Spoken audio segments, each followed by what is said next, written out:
Saudi আরব সহ মধ্যপ্রাচ্যের দেশগুলোর সঙ্গে মিল রেখে চাঁদপুরের হাজীগঞ্জে সাদরা দরবার শরীফ সহ জেলার প্রায় 40টি গ্রামে ঈদুল ফিতর উদযাপন করা হয়।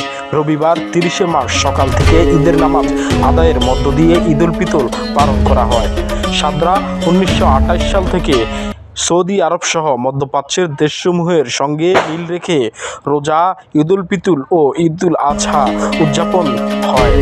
হাজীগঞ্জ উপজেলার সাদরা দরবার শরীফের পীর মাওলানা ইসহাক রাদিয়াল্লাহু তাআলা আনহু প্রথমে তার গ্রামে এমন নিয়ম মেনে রোজা রাখা শুরু করেন। পীর সাহেব ইন্তেকালের পর তার অনুসারীরা নিয়মিত মানছে। এই ধারাবাহিকতায় ঈদুল ফিতর এবং ঈদুল আজহা উদযাপিত হয়ে আসছে। আইন শৃঙ্খলা বাহিনী জানান, প্রত্যেকে যার যার তারিখ অনুযায়ী তার ধর্মীয় উৎসব ঈদের আনন্দ উপভোগ করবে, আর এজন্য পুলিশের পক্ষ থেকে ঈদের জামাত সহ সার্বিক নিরাপত্তা পর্যাপ্ত ব্যবস্থা নেওয়া হয়েছে। মেহরাজ শরীফ, চ্যানেল 5।